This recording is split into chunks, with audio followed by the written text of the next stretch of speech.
Hai, ketemu lagi dengan saya, Arum Wulandari di channel Alidya Adama Home Education episode ketiga.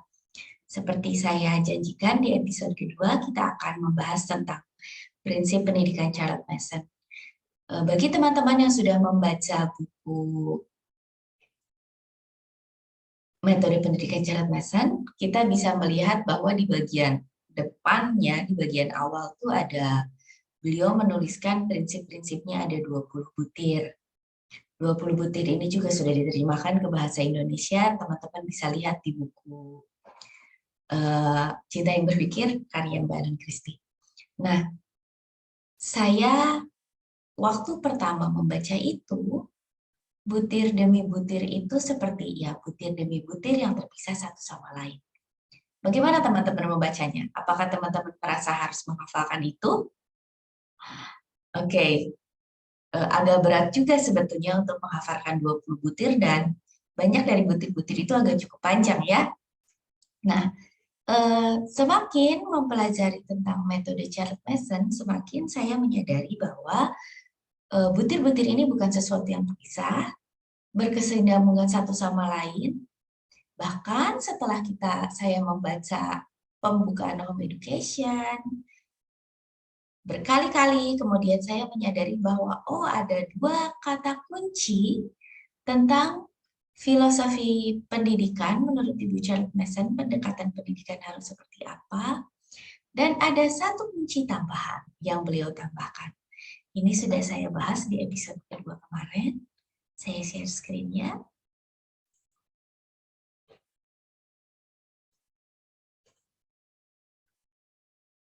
Oke. Ya. Ya, di bagian pembukaan beliau bilang pendekatan filosofis harus ada ide pokok dan ada kumpulan pemikiran di dalamnya yang setiap bagian dari pemikiran itu bekerja secara sangat penting dan bekerja secara selaras atau in vital harmony. Di bagian pembukaan kembali kita bisa lihat bahwa beliau bilang the central thought, pokok pemikirannya adalah the child is a born person with all the possibilities and power included in personality. Anak ini terlahir utuh dengan segala kekuatan dan kemungkinan-kemungkinan yang ada dalam sebuah pribadi. Pemikiran yang kedua yang menurut beliau baru adalah education is the science of relation. Pendidikan adalah pengetahuan yang didapatkan dari hubungan. Add to this one or two keys to self-knowledge. Tambahkan dua atau kunci pengenalan diri. Nah, tentang anak adalah pribadi yang utuh. Beliau mengatakan tentang potensi dan kekuatan yang ada dalam setiap pribadi, dan mengatakan beberapa bagian dieksploitasi, beberapa bagian hanya diakui secara samar dari potensi ini. Kemudian, education is a science of relation. Saya mengartikan pendidikan adalah pengetahuan yang diperoleh dari relasi, maka pendidikan harus bertujuan untuk membuat anak berhubungan dengan sebanyak mungkin kehidupan di alam dan berbagai pemikiran, atau dengan banyak ide. Kemudian tambahkan pada itu satu atau dua kunci pengenalan diri. Nah sekarang, dengan itu menurut Charlotte, anak muda bisa maju dengan ide tentang goal pendidikannya, salah satunya ide tentang manajemen diri, dengan beberapa cita-cita yang ingin diraih, dan memiliki banyak minat yang penting, tentunya dalam konteks magnanimous yang dia tidak mengutamakan dirinya sendiri, tetapi untuk kepentingan orang banyak. Nah, sekarang mari kita lihat struktur dari 20 prinsip pendidikan Charlotte Mason. Kalau saya perhatikan, maka Charlotte itu dari 3 pemikiran beliau menjelaskannya lebih rinci di beberapa butir. Nah, itu yang dikatakan sebagai di dalamnya ada body of thought, ada pemikiran-pemikiran sebagai tubuh dari pemikiran tersebut. Tentang anak sebagai pribadi yang utuh, saya lihat itu dijabarkan dalam butir 1 sampai butir 11. Jadi kalau teman-teman lihat ini sebagai 3 bagian besar, maka 20 butir itu bukan menjadi sesuatu yang sulit untuk dipahami lagi. Pendidikan adalah pengetahuan yang diperoleh dari relasi, dijabarkan dalam butir 12 sampai 15. Kemudian tambahkan 1 atau 2 kunci pengenalan diri, dijabarkan dalam butir 16-19. Dan Charlotte mengatakan bahwa semua pendidikan itu, pribadi yang utuh, pendidikan untuk mendapatkan pengetahuan dari relasi, dan kunci pengenalan diri, manajemen diri pada anak, itu semua dikembangkan oleh anak dengan didasari oleh pengenalan atau relasi anak akan Tuhan. Dengan pertolongan Tuhan, itu disebutkan dalam butir ke-20. Nah, ini menurut saya. Yang menarik adalah, kemudian saya membaca buku In Vital Harmony, karya Ibu Karen Glass. Nah, Ibu Karen Glass membagi ini menjadi struktur yang agak berbeda. Beliau memandang anak sebagai pribadi yang utuh. Butir 1 saja sebetulnya, tetapi kemudian saya restruktur lagi untuk penjelasan kali ini. Anak sebagai pribadi yang utuh disebut dalam butir 1 sampai butir 4 dan butir 9 sampai butir 11.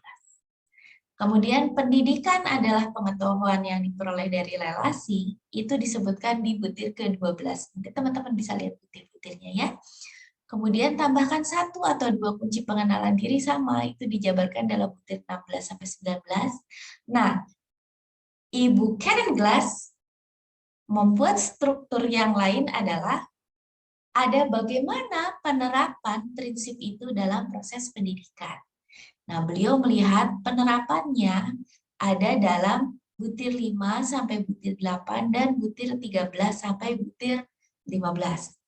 Semuanya itu didasari lagi dengan relasi anak dengan Tuhan, butir 20. Nah, oke. Dalam sharing kali ini, saya akan coba share dengan pengaturan butir-butir diinspirasikan oleh Ibu Karen Glass dan sedikit modifikasi yang bagi saya lebih nyaman untuk saya jelaskan gitu ya, untuk saya paparkan. Oke, yang pertama kita melihat anak sebagai pribadi yang utuh. Children are born person. Saat membaca ini saya kemudian berpikir, oke, pribadi yang utuh itu apa ya? Karena pengertian ini kan ide pokok. Jadi untuk kita tahu apa itu pribadi yang utuh, menarik. Nah, saya kemudian mendapatkan petunjuk tentang pribadi yang utuh itu di dalam form 1. Miss Mason mengatakan, God has given the child all the faculties of our nature, but the grand point remains undecided. How shall this heart, this head, these hands be employed? Allah telah memberikan semua kemampuan, semua bagian secara alami kepada anak. Tetapi hal yang utama belum diputuskan dalam hidup anak. Bagaimana hati, kepala, dan tangannya akan dikerjakan untuk melayani siapa beliau melengkapi. Nah, saya melihat bahwa person yang dimaksud oleh Miss Mason adalah hati, head, pikiran, mind, bahasa Inggrisnya, dan hands, physical, pekerjaan. Itu mau diserahkan kepada siapa? Maka anak adalah pribadi utuh, bukan sekedar otak sebagai organ, tetapi juga otak, pikiran, di mana di sana ada proses anak berperasaan, ada proses anak berpikir, dan juga tubuh, ya, ada proses dari tubuh itu. Bagaimana tubuh itu dipakai untuk pekerjaan siapa itu ditentukan oleh hati dan oleh kepalanya. Maka children are born person itu bersifat non-material atau bersifat spiritual. Anak secara spiritual, secara non-materi, secara pikiran, dia adalah seorang pribadi yang utuh. Seseorang yang bisa berpikir dan bisa merasakan. Bahwa kemampuan anak untuk berpikir sudah ada sejak lahir. Bukan karena pendidikan, bukan karena belajar, anak bisa berpikir. Tetapi karena anak sejak lahir punya kemampuan untuk berpikir, merasa, mengolah informasi, maka ia bisa belajar. Maka ia bisa dididik. Dengan kemampuan itu, anak punya pikiran, anak bisa dididik, dan segala potensi, potensi kepala, potensi hati, dan potensi tubuh. Potensi itu bisa bergerak kemana saja. Anak tidak terlahir baik atau buruk, melainkan menyimpan kemungkinan untuk kebaikan atau kejahatan. Disinilah peran pendidikan masuk. Karena anak bisa lahir dengan anak terlahir dengan segala potensi. Potensi-potensi ini bisa bergerak ke arah yang baik, bisa juga bergerak ke arah yang buruk. Disitulah orang tua dan pendidik berperan. Kemana ini akan dibawa? Untuk siapakah potensi-potensi itu akan dipakai dan dibaktikan? Nah, karena anak perlu dididik, secara alami dia punya potensi, secara alami juga Tuhan memberikan otoritas di pihak pendidik dan ketaatan di pihak yang dididik. Ini sangat terasa saat anak memandang otoritasnya ada pada ayah ibunya, ada pada orang tuanya. Gampang sekali kalau anak-anak lagi main, terus temannya mengajak sesuatu, tapi itu sesuatu yang tidak diperbolehkan. Sering kita dengar anak kata, ibuku nggak boleh. Atau anak datang ke rumah, Bu, temanku si A kok begini, kan itu nggak boleh. Rules, prinsip yang diajarkan oleh ibunya, anak tahu itu adalah sesuatu yang mesti ditaati. Anak kecil menyadari itu. Jadi secara alami, ketaatan itu ada pada anak. Secara alami, otoritas ada pada orang tua. Pertanyaannya, apakah orang tua dan pendidik mengakui otoritas itu? Biasanya kalau pihak sekolah, otoritas itu diakui. Orang tua sering bilang anak-anak lebih taat pada gurunya daripada orang tua. Karena guru meyakini otoritas itu. Nah, orang tua sekarang, apakah dia mau klaim otoritas itu? Apakah dia mau mengakuinya? Yang utama adalah otoritas itu ada, tinggal orang tua mau meyakininya atau tidak, dan percaya ketaatan pada anak itu ada, lihat saja dalam kehidupan sehari-hari. Nah, walaupun otoritas dan ketaatan ini ada, tetapi anak lahir sebagai pribadi yang utuh. Prinsip-prinsip ini dibatasi oleh penghargaan pada kepribadian anak. Maksudnya apa sih? Karena kita menghargai kepribadian anak, maka dalam mendidik, pendidikan itu tidak boleh memanfaatkan rasa cinta atau rasa takut, sugesti atau karima atau hasrat-hasrat alamiah lainnya. Artinya, anak ini born person, anak bisa merasakan, punya perasaan, punya pikiran, dia punya akal budi. Dalam pendidikan, kita harus menghargai bahwa anak bisa berpikir. Kalau Karen Glass menyebutkannya, anak bisa berpikir karena itu jangan di brainwash. Prinsip yang pertama menghargai kepribadian. Di sisi yang lain, prinsip-prinsip ini juga dibatasi oleh aturan. Kalau orang tua memegang otoritas tanpa tunduk pada aturan yang lebih tinggi, maka itu akan menjadi otoriter, akan menjadi semaunya orang tua. Dalam pendidikan ada hukum-hukum yang harus dipatuhi, seperti sudah saya perkenalkan sedikit di episode 1. Nah, untuk menjalani hukum-hukum itu ada aturan avenge not, despise not, hinder not. Jangan menyerang, jangan menyakiti, jangan melakukan tindakan melawan hukum.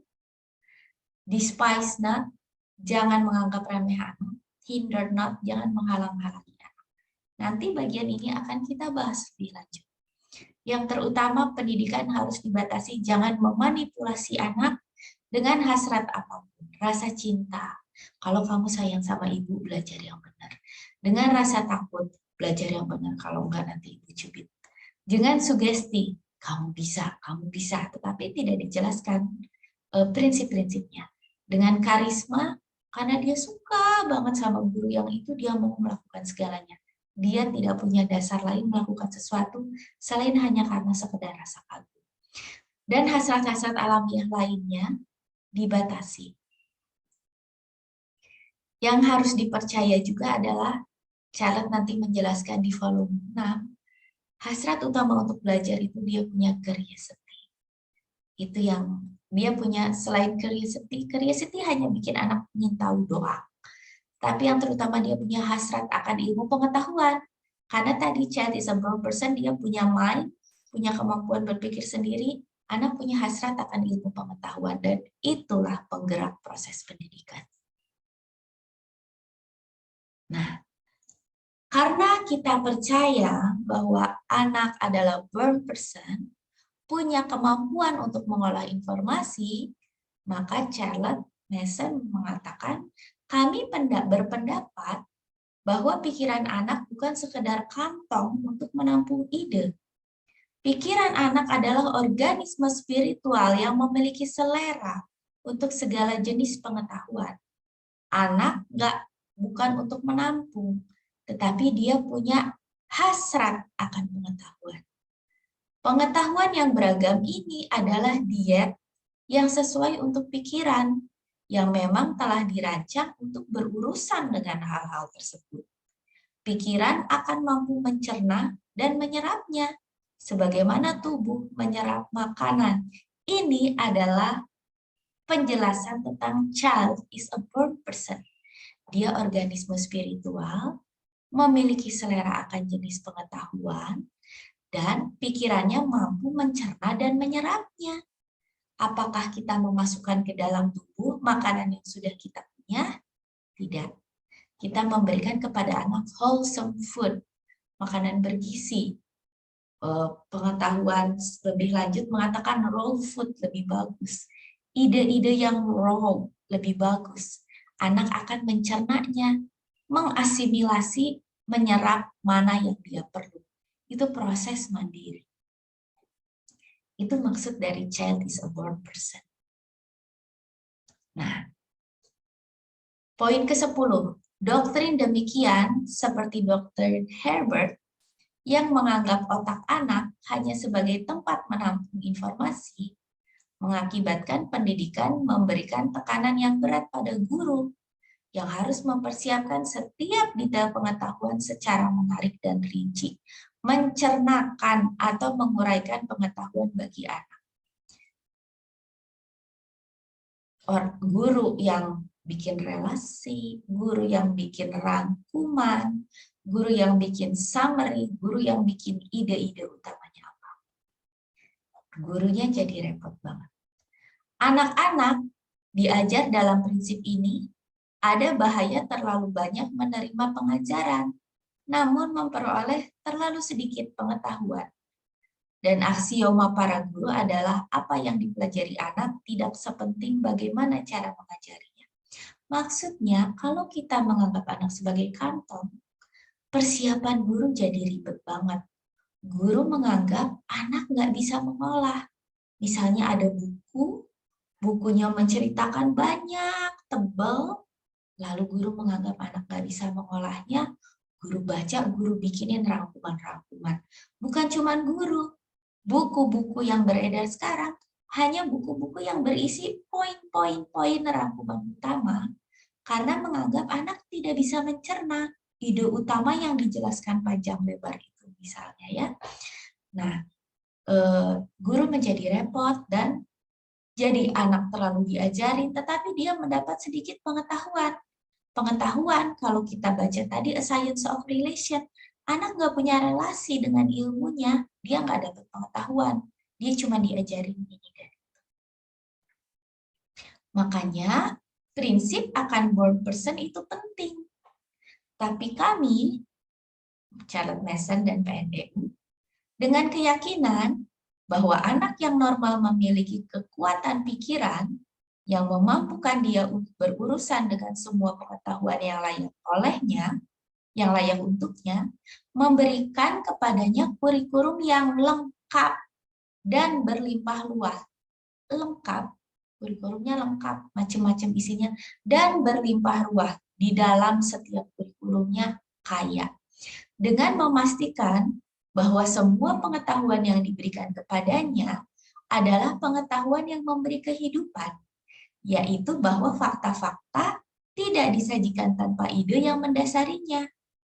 Oke, ini menarik ya, karena kita percaya anak adalah pribadi yang utuh, dia perlu makanan yang bergizi banyak yang harus dikembangkan dalam pikiran dia, maka kurikulumnya harus lengkap dan berlimpah ruah. Maksudnya lengkap dan berlimpah ruah itu adalah harus ada ide-ide, bukan cuma fakta-fakta saja. Kenapa ide? Karena organisme hidup pikiran itu perlu makanan untuk dicerna. Nah, yang dicerna adalah ide-ide yang memberikan kehidupan. Ya, sesuatu yang tidak memberikan kehidupan tidak bermanfaat bagi anak. Berangkat dari keyakinan ini, anak mampu mencerna, dia perlu pengetahuan lengkap yang berikat ruah.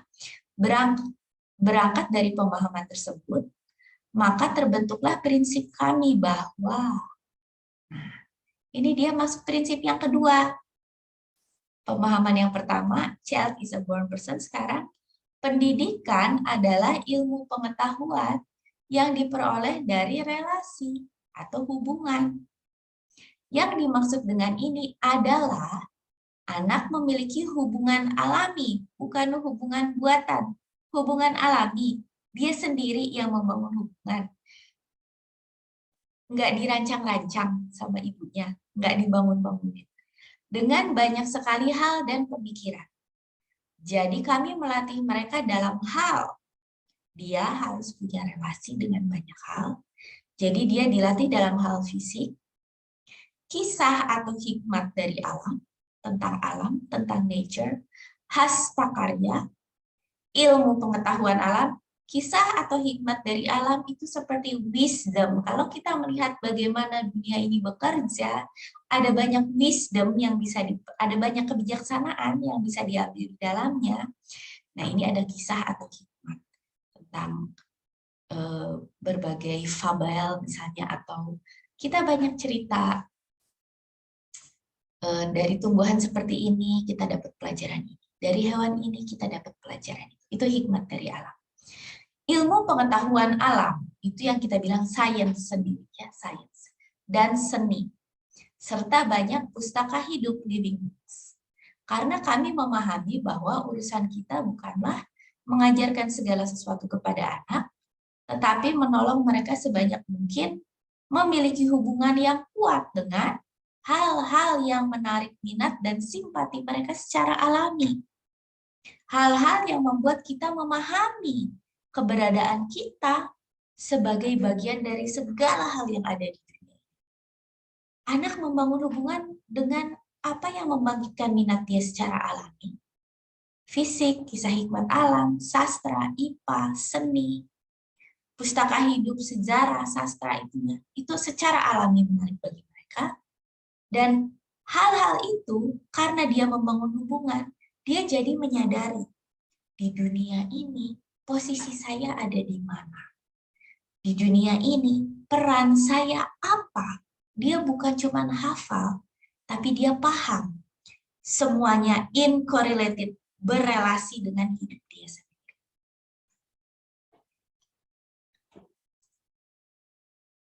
Oke, nah ide yang kedua, anak adalah edukasi adalah pendidikan, pengetahuan yang didapat dari relasi. Yang ketiga, tambahkan. Setelah kita memahami anak born person, memahami anak itu relasi. Dalam relasi dia diajarin segala sesuatu tentang dunia ini, tambahkan lagi kepada dia, tolong dia mengenal dirinya sendiri. Sebelumnya dia mengenal luar, sekarang tolong dia mengenal dirinya sendiri. Secara moral dan intelektual. Ya, ada dua pemandu pengelolaan diri secara moral dan intelektual yang perlu diperkenalkan kepada anak, yaitu disebut cara kerja kehendak dan cara kerja nalar. Secara moral kita dibangun, secara intelektual kita dibangun, dan kita harus mengelola moral dan intelektual kita. Nggak boleh itu bekerja sendiri. Nah, itu dikelola dengan cara kerja kehendak dan cara kerja nalar. Itu harus dikenalkan kepada anak, karena itu dalam bukunya Charlotte ada menulis The Way of the Will and the Way of the Reason. Bagaimana itu bekerja di dalam diri setiap pribadi, itu diperkenalkan kepada anak. Tentang cara kerja kehendak, anak harus diajar membedakan antara aku ingin dan aku hendak. Cara untuk berkehendak dengan efektif adalah dengan mengalihkan pikiran dari hasrat yang tidak kita kehendaki. Di dalam hidup anak ada banyak hasrat. Hasratnya itu ada, setiap hasrat itu, nanti kalau teman-teman baca di Our Self volume 4, membawa anak ke arah yang positif, arah yang negatif. Hasrat akan pengetahuan, membawa anak yang positif, belajar banyak, membawa anak yang negatif, belajar banyak banget sampai lupa mengatur dirinya yang lain. Atau pelit, gitu ya, hasrat akan harta, itu salah satunya. Harta akan pengetahuan di dalamnya. Nah, anak diajari mengenal hasrat-hasratnya dia, kemudian bagaimana mengelola hasrat itu, supaya dia tidak tenggelam dalam hasratnya, tapi melakukan apa yang menurut dia baik, yang hendak dia lakukan. Bahwa cara terbaik untuk mengalihkan pikiran adalah dengan melakukan hal yang cukup berbeda, menghibur atau menarik. Bahwa setelah sedikit beristirahat dengan cara ini, kehendak akan bekerja lagi dengan semangat yang baru. Ini dipelajari untuk anak kecil, bagaimana melatihnya, dibahas di volume 1, bagaimana orang tua bisa menolak. Untuk anak yang sudah preteens, anak yang sudah remaja, bagaimana cara mengelolanya, dijabarkan di Our Self volume 4, bagaimana anak belajar mengelola dirinya sendiri. Makanya itu nanti dijadwalkan dalam belajar anak. Sejak kecil, diajari dari pengajaran pelatihan dari orang tua, sudah besar diajari dengan memahami dirinya sendiri lewat ourselves. Pemakaian sugesti untuk menyokong kehendak ditinggalkan karena cenderung mengkerdilkan dan menstereotip karakter anak. Ingat, child is a born person. Hasrat-hasrat ini ada. Jangan dikelola dengan sugesti, tetapi ajar dia mengenali hasratnya dan mengelolanya dengan baik. Tampaknya spontanitas adalah syarat dari perkembangan dan bahwa manusia secara alami memerlukan pelajaran dari kegagalan dan kesuksesan. Dalam pendidikan, dalam kita mendidik anak, kita beri kesempatan untuk anak bertumbuh dalam kehendaknya, dalam mengelola hasratnya, dan pertumbuhan itu tumbuh secara spontan. Maksudnya anak jangan terlalu diatur, disugesti harus begini, harus begitu, kamu anak baik, gitu-gitu misalnya ya. Tetapi berikan anak kesempatan untuk belajar, gagal, dan sukses. Dia akan, dengan pendampingan yang baik, anak akan menyadari pilihan-pilihan yang jatuh pada hasrat aku ingin, banyak memberikan dia kegagalan. Tetapi saat dia mengikuti kehendaknya, dia akan merasakan kesuksesan-kesuksesan, kegagalan kecil-kecil, dan kesuksesan-kesuksesan kecil dalam kehidupan sehari-hari, menolong anak untuk bisa mengelola diri. Kemudian kenalkan cara kerja nalar. Kita juga mengajarkan kepada anak untuk tidak terlalu percaya pada pengertian mereka sendiri. Karena fungsi nalar adalah untuk memberikan pembuktian logis mengenai kebenaran matematis dan mengenai ide awal yang diterima oleh kehendak. Pada kasus pertama, nalar merupakan penuntun yang sempurna benar. Tapi pada kasus yang kedua, nalar tidak selalu aman dari kesalahan. Karena baik itu ide benar atau salah, nalar akan mendukungnya dan memberikan bukti-bukti yang tak tergoyahkan. Oke, tadi tentang nalar ini, anak mesti menyadari bahwa kita mengajari anak selama ini, pengertian kita adalah ajarin anak, ajarin dia matematika. Itu logis. Ya, matematika menolong anak berpikir logis. Dan logika matematika itu selalu benar. Anak dengan logika matematika, anak belajar untuk melihat bahwa ada sesuatu kalau dikerjakan dengan baik itu akan benar gitu ya dalam hal matematis. Tetapi dalam hal kita menentukan keputusan-keputusan hidup, nalar nggak bisa diandalkan. Kenapa? Karena pada awalnya, kalau misalnya gini, seseorang meyakini sesuatu itu A, dan seseorang meyakini sesuatu itu B. Mereka berlawanan. Pihak A akan selalu bisa membuat penalaran mengapa A benar. Pihak B akan selalu membuat penalaran kenapa B benar. Karena itu kenapa orang tua juga konflik sama anak. Karena orang tua punya nalar apa yang benar, anak dengan keyakinan dia sendiri bisa membuat nalar bahwa keyakinan dia benar. Karena itu sering terjadi kalau dengan anak kita bertarung nalar, kita nggak akan bisa menang. Orang tua biasanya bilang, aduh pinter dia gitu ya, melawan orang tua. Tetapi sebenarnya itu harus diwaspadai. Karena yang harus anak tahu adalah nalar itu akan membenarkan setiap idenya dia. Anak harus menyadari. Karena itu idenya ini yang harus dikelola dan nalarnya ini yang harus dikelola. Nah, ini yang harus diajarkan. Bagaimana mengajarkannya? Nanti Charlotte akan membahas di poin-poin berikutnya. Karena ini tentang menentukan apa itu yang baik dalam hidupnya dia, karena itu saat anak cukup matang untuk memahami pengajaran ini, kita memandang anak cukup matang untuk memahami apa itu cara kerja kehendak dan apa itu cara kerja nalar, maka anak-anak harus diajari bahwa tanggung jawab utama mereka sebagai seorang pribadi adalah untuk menerima atau menolak ide-ide. Tanggung jawab mereka bukan bertentang nalar saja, tapi dia melihat ide-ide apa yang baik di dalam hidup ini yang bisa saya terima, ide-ide apa yang harus saya tolak. Dia bisa jadi apa aja dalam hidupnya, tetapi dia akan hidup seperti apa, ide-ide apa yang harus dia yakini. Untuk membantu mereka memilih, kita menanamkan kepada mereka prinsip dalam bertindak dan pengetahuan yang luas. Prinsip dalam bertindak ini dalam ajaran-ajaran moral dan dalam habit training. Anak diajari untuk terbiasa memilih apa itu yang baik. Dan pengetahuan yang luas, kembali lagi, education is a science of relation, anak perlu kurikulum yang lengkap dan kaya. Disinilah pengetahuan yang luas diberikan. Jadi kenapa ada generous kurikulum? Selain karena anak butuh untuk pikirannya bertumbuh, ini juga dasar untuk dia melihat ide-ide apa yang bisa dia terima dan ide-ide apa yang sebaiknya dia tolak.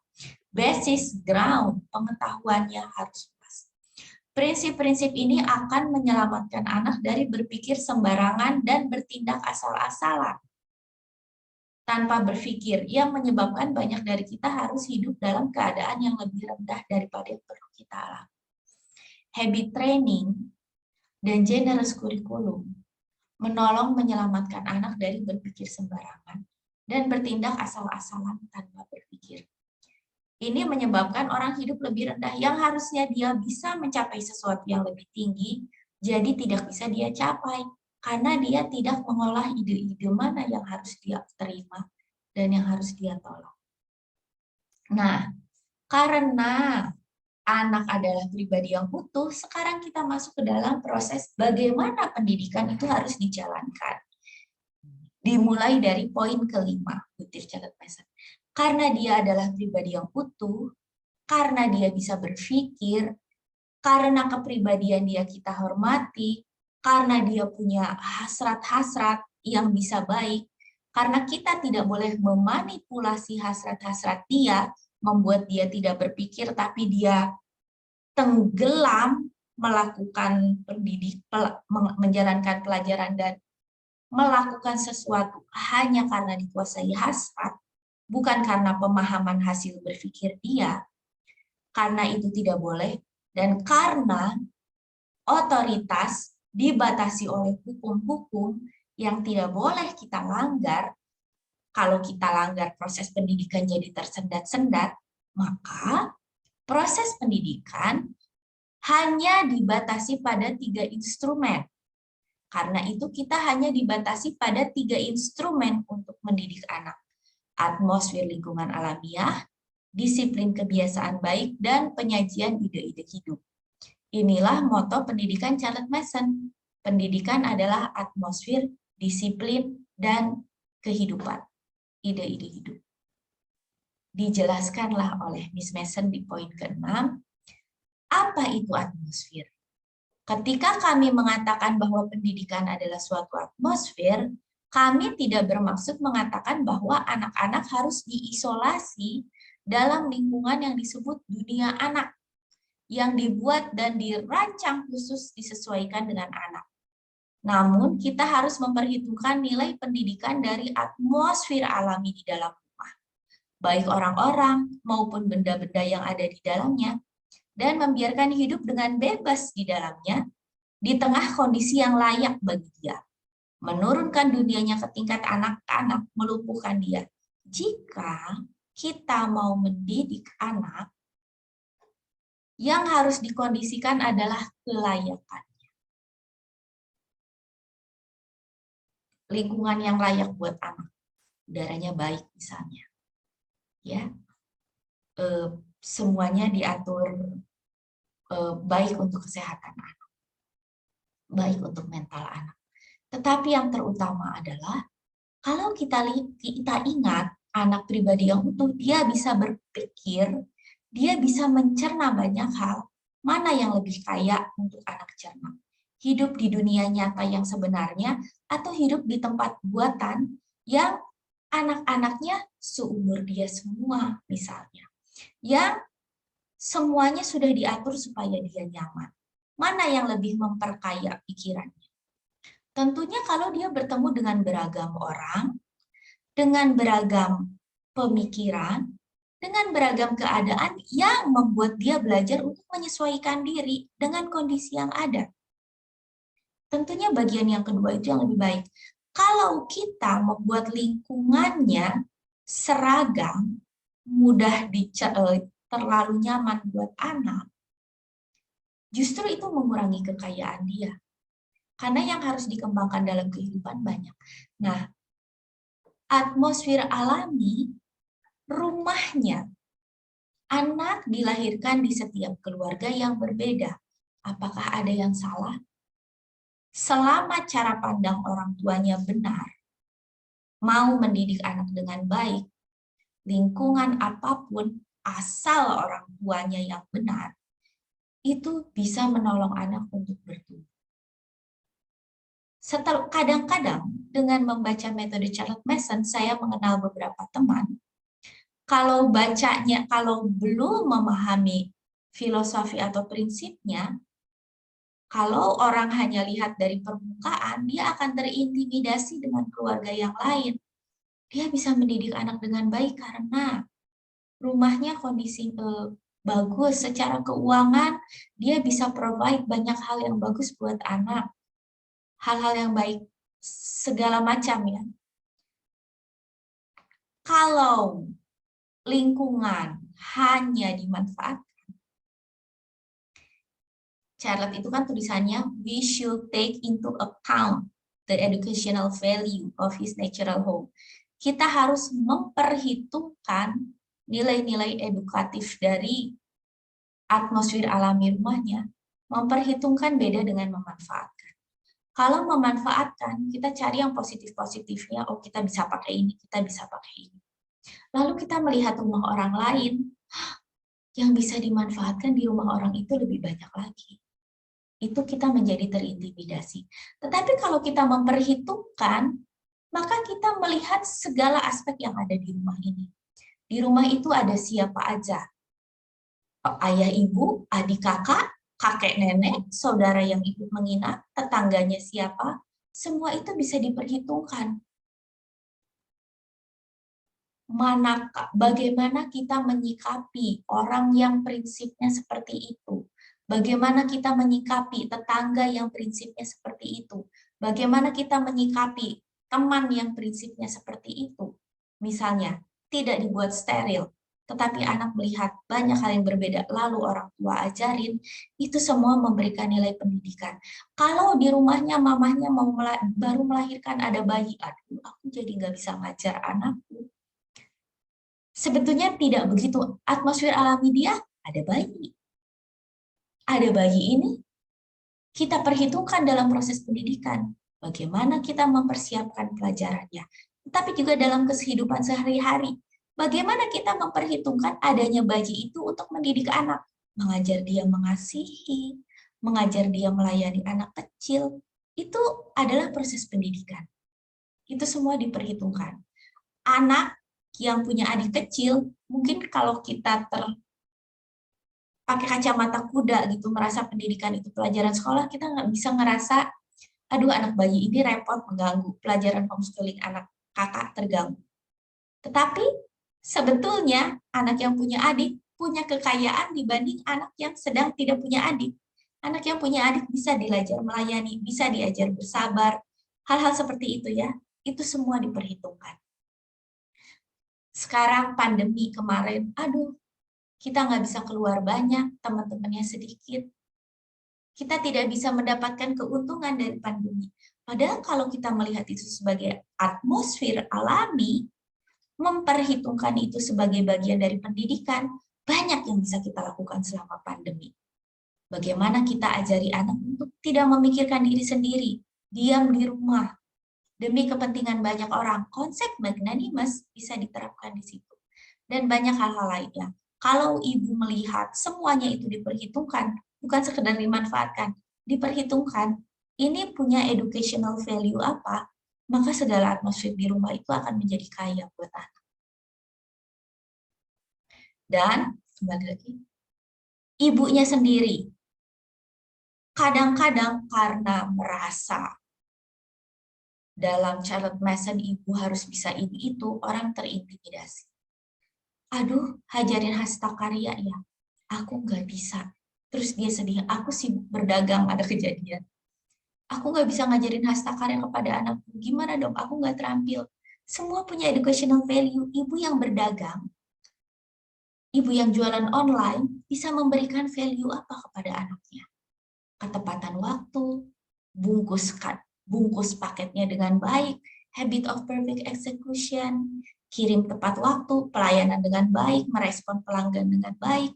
Itu adalah atmosfer anak yang tidak didapatkan dari ibu yang pintar hastakarya, tetapi nggak berjualan misalnya. Semua anak akan mendapatkan kekayaan yang berbeda dari rumahnya masing-masing, dari minat ibunya. Seperti saya, senangnya ngajar orang, kasih presentasi. Itu yang menjadi educational value buat anak saya. Saya berbeda dengan orang lain, mungkin ya bagian-bagian lainnya lebih baik. Tetapi kalau kita lihat educational value, ibu berbeda, ibu dengan kepribadian ibu, ibu dengan minat ibu, it's okay. Yang penting ibunya bertumbuh, anaknya akan dapat educational value dari ibu dengan minat apapun itu. Dari keluarga dengan struktur keluarga seperti apapun. Pendidikan adalah disiplin. Yang dimaksud adalah disiplin kebiasaan baik yang terbentuk secara pasti dan penuh pertimbangan, baik kebiasaan batin maupun fisik. Ilmu fisiologi mengatakan kepada kita tentang adaptasi struktur otak terhadap jalur berpikir yang biasa dilakukan. Misalnya pada kebiasaan kita. Ini menolong tadi, ajarkan kepada anak cara kerja kehendak, the way of the will. Ngajarin anak the way of the will, inilah pendidikan disiplin masuk. Bagaimana, dan waktu dia bilang, mengambil keputusan ide mana yang baik atau tidak, diajarkan prinsip-prinsip tentang bertindak, disinilah pendidikan akan disiplin masuk. Pendidikan adalah disiplin.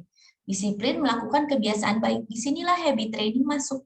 Kenapa habit training penting? Karena habit training akan membantu adaptasi struktur otak. Apa yang biasa dia lakukan? Bukan hanya apakah aku biasa tidak berbohong, apakah aku biasa beres-beres kamar, apakah aku biasa belajar tepat waktu. Bukan sekedar itu sebenarnya goal utamanya. Karena anak kan ada hasrat tadi. Dia ada hasrat untuk melakukan kesenangan dia, Dan hasrat ini bisa dibawa, dia bisa melakukan yang baik. Kehendak itu menolong hasrat berkembang ke arah yang baik. Keinginan, desire, membawa hasrat tenggelam, berdampak buruk. Habit training menolong anak memilih antara hasrat yang baik atau hasrat yang buruk. Jadi habit training bukan sekedar permukaan, anak biasa melakukan cuci piring, anak biasa tepat waktu ngomong baik, no. Tetapi habit training menolong anak melawan, pada saat dia belajar tepat waktu, dia melawan keinginan untuk bermain. Misalnya, pada saat dia ingin memukul temannya, dia melawan keinginan untuk memukul temannya itu, memilih untuk menahan emosi. Habit training adalah proses menolong anak melawan hasrat yang membawa ke dalam kejatuhan, memilih melakukan apa yang baik. Sebetulnya, jalur itulah yang ingin kita bangun. Jalur melawan hasrat buruknya sendiri. Dengan habit training, belajar untuk taat sama ibu misalnya. Dia ingin melawan ibu, dia ingin mengikuti kehendaknya sendiri, tetapi aku hendak mengatakan apa yang diajarkan oleh ibu. Nanti setelah dewasa, ide-idenya dia, hasrat-hasratnya dia, ada sesuatu yang tampak menarik, tetapi sebenarnya menariknya itu hanya untuk sekedar memuaskan hasratnya. Dan ada ide yang berat, tapi itu bagus, itu benar. Kebiasaan memilih jalur yang mana itu mempermudah anak untuk melangkah. Disinilah pendidikan akan disiplin kita terapkan. Menolong anak menentang keinginannya sendiri. Nah, kemudian pilar pendidikan yang lain, praktek pendidikan yang lain, selain kehidupan sehari-hari, selain alami, praktek apalagi? Prinsip tadi secara praktis bisa diturunkan gimana? Dalam pernyataan pendidikan adalah kehidupan, tersirat pentingnya asupan. Pendidikan adalah kehidupan adalah asupan untuk menjamin kehidupan intelektual, moral, dan fisik. Apakah asupan kita itu membuat dia hidup secara intelektual? Apakah membuat moral dia hidup?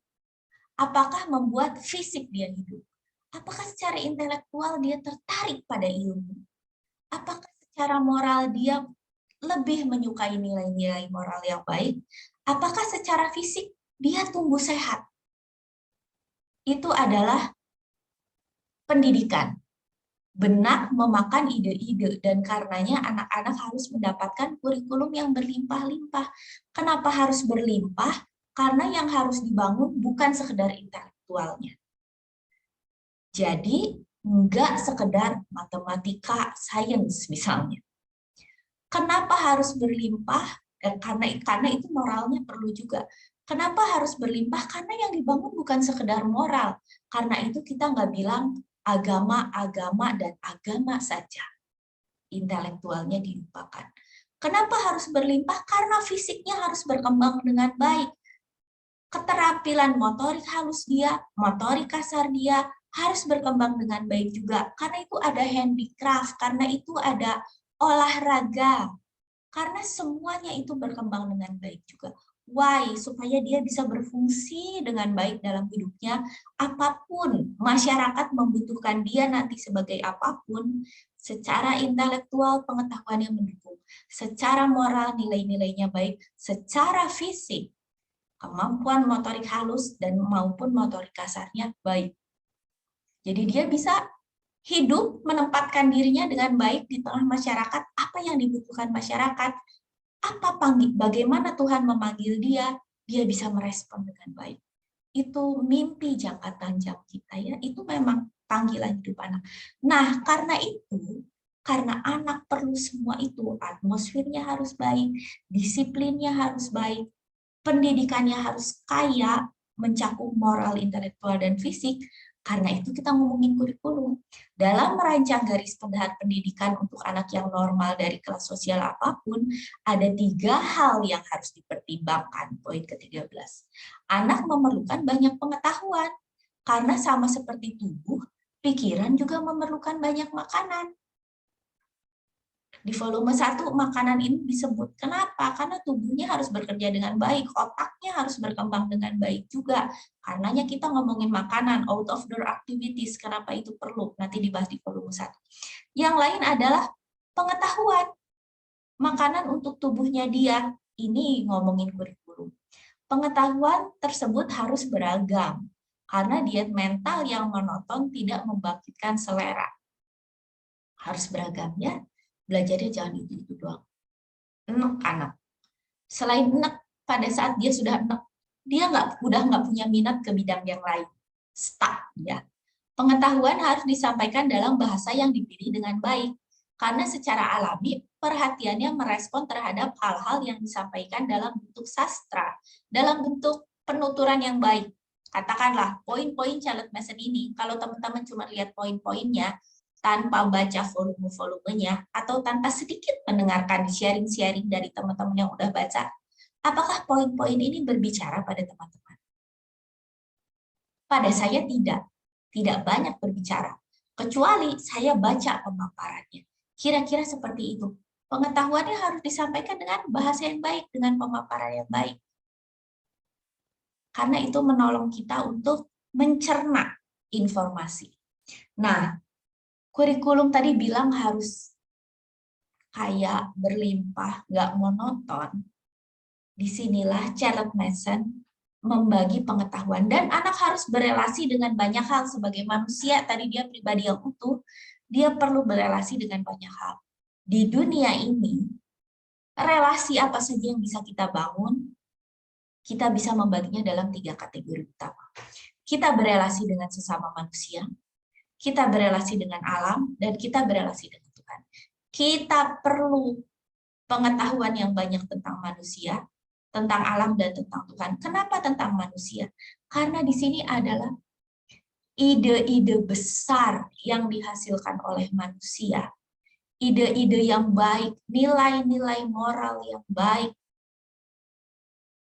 prinsip-prinsip yang baik, itu ditulis oleh manusia. Hasil akal budi manusia juga. Karena itu anak belajar sejarah. Tidak bisa kita bilang sejarah penting. Anak belajar sastra. Sejarahnya, kalau dalam CM negara, dunia, agama, biografi.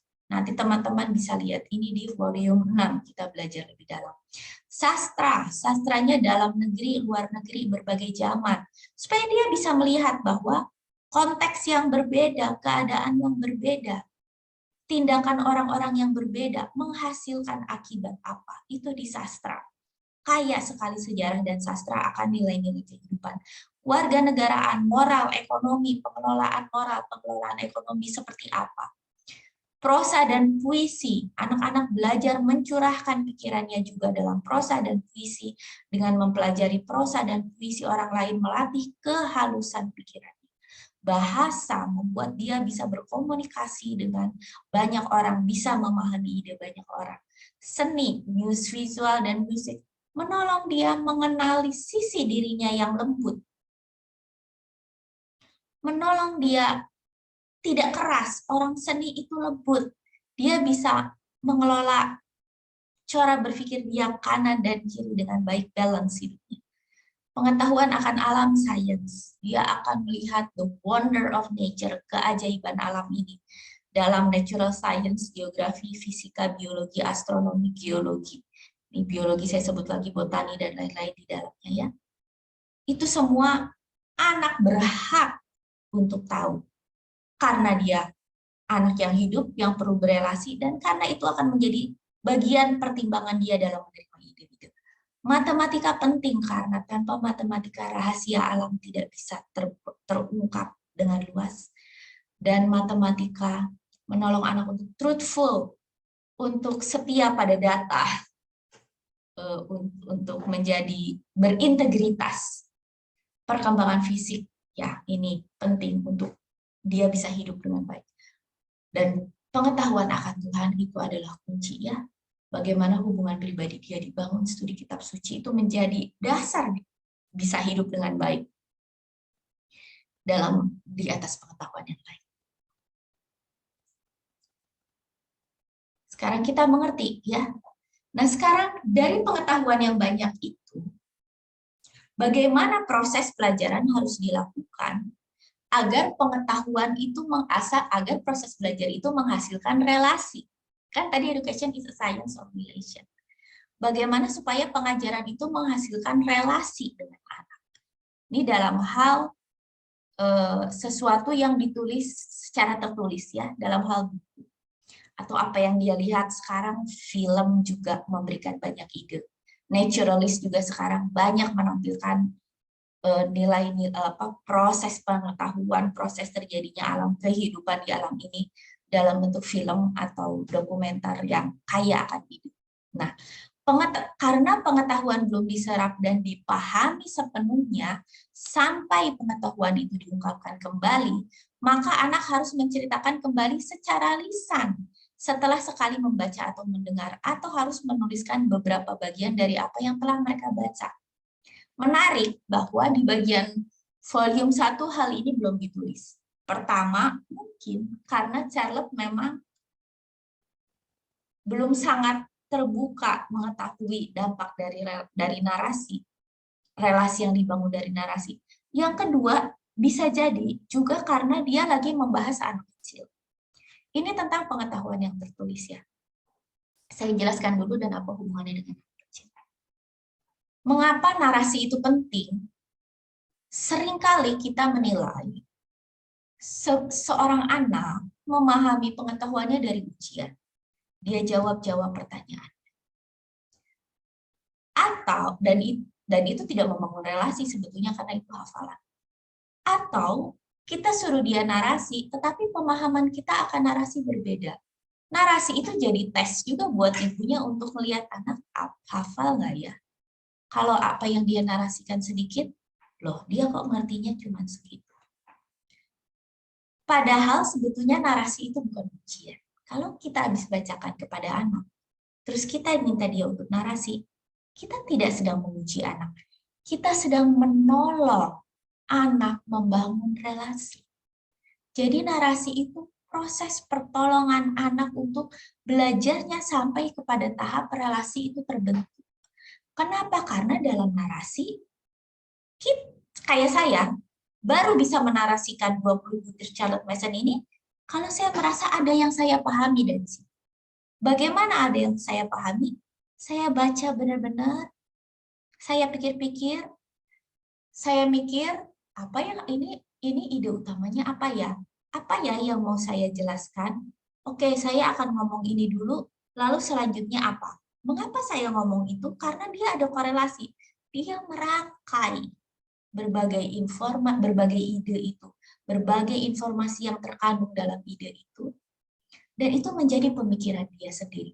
Terbangunlah dia korelasi antara dirinya sama bahan yang dia baca, karena secara pribadi dia mengolah bahan itu. Itulah relasi. Jadi narasi bukan ujian. Narasi adalah pertolongan. Kita menolong anak untuk membangun relasi dengan apa yang dia baca. Jadi santailah dengan narasi. Kalau teman-teman mau baca sesuatu dan saya minta teman-teman ceritakan lagi, teman-teman pasti diam dulu, mikir dulu. Hargailah anak dalam berpikir membangun narasinya. Mungkin yang dia mengerti banyak, tapi yang mampu dia sebutkan masih sedikit. It's okay. Segitulah kemampuan dia menjelaskan secara oral, apalagi nanti menjelaskan secara tertulis. Tidak apa-apa, yang penting proses dia berpikir sudah berjalan.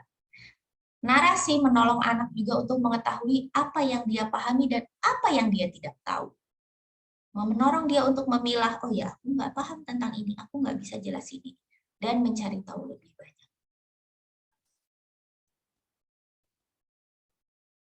Itu proses membangun relasi. Nah, sekarang pembacaan sekali saja harus ditegaskan, karena secara alami anak-anak memiliki kemampuan penuh perhatian yang sangat kuat. Tetapi kekuatan ini dilemahkan oleh pembacaan ulang, pertanyaan untuk menguji pemahaman, kesimpulan yang dibuatkan, dan hal-hal sejenisnya. Karena kita menghargai anak pribadi yang utuh. Kita tahu pikiran anak mau memproses, dan kita tahu anak punya kemampuan yang bisa dilatih supaya penuh perhatiannya sangat kuat, bisa dipelihara. Supaya pengetahuannya sangat kuat, maka kita lakukan proses sekali baca. Ini untuk pelajaran terstruktur. Untuk anak-anak kecil yang masih bacaan bebas, yang masih senang berulang-ulang, it's okay. Karena itu memang untuk membuat dia berminat pada bacaannya. Kembali lagi, narasi tadi, kenapa juga tidak disebut untuk anak yang kecil?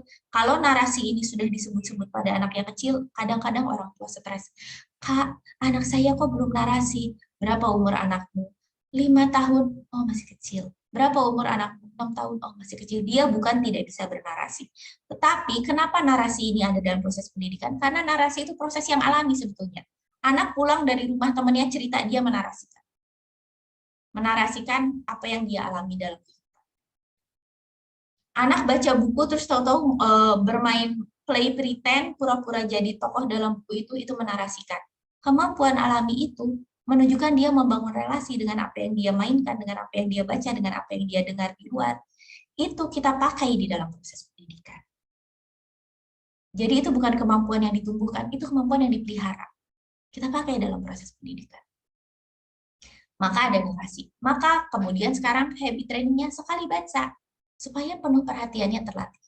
Berdasarkan hal ini dan beberapa perilaku atau sifat pikiran yang lain, kami mendapati bahwa kemampuan anak-anak untuk belajar jauh melebihi dugaan selama ini dan hanya sedikit sekali dipengaruhi oleh keadaan seperti keturunan dan lingkungan anak orang kaya, anak aristokrat, anak ibu terdidik, semuanya bisa penuh perhatian, semuanya bisa mengolah informasi, semuanya bisa menarasikan asal materinya benar.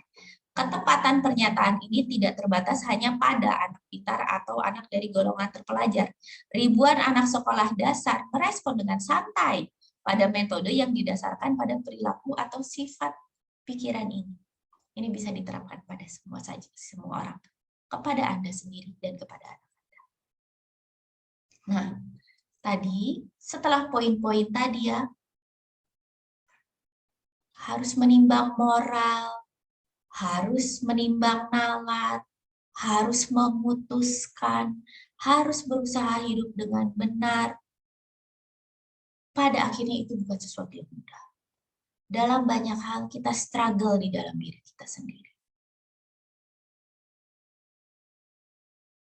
Banyak ibu-ibu sesudah mempelajari Charlotte Mason, tidak banyak. Ada kalanya ibu-ibu merasa frustasi, aduh aku nggak bisa, ini berat banget. Bersandar kepada diri sendiri sangat berat. Anak juga dalam perkembangan kehidupannya untuk menjadi orang dewasa, bersandar pada kemampuan diri sendiri, walaupun kita born person, dengan segala kemampuan, walaupun orang tua born person yang kalau dilatih juga bisa dengan segala kemampuan, kita akan mendapati bahwa at one point, ini berat. Jangan biarkan anak putus asa dengan mengandalkan dirinya sendiri. Kita tidak membiarkan berkembangannya permisahan antara kehidupan intelektual dan spiritual anak, tapi mengajari mereka bahwa Tuhan selalu ada bersama mereka dan menjadi penolong mereka mempelajari minat, menjalankan tanggung jawab, dan menikmati sukacita kehidupan. Minat mereka jalani dengan pertolongan Tuhan. Tanggung jawab mereka yang pada akhirnya akan terasa berat, menjadi penuh sukacita karena dijalankan dengan pertolongan Tuhan, dengan takut akan Tuhan, dan menikmati sukacita kehidupan. Jadi bagian ini karena secara pribadi juga anak adalah spiritual being. Tanpa kita memperkenalkan kepada Tuhan, ada lubang di dalam hidupnya, lubang spiritual yang tidak terisi. Intelektual, moral, fisik, spiritual. Itu semua perlu dibangun dalam kehidupan anak. Perlu dipelihara. Dalam hal pemeliharaan inilah ada prinsip dasar yang menjadi napas penerapan kehidupan filosofi pendidikan yang dirumuskan oleh Ibu Charlotte Mason.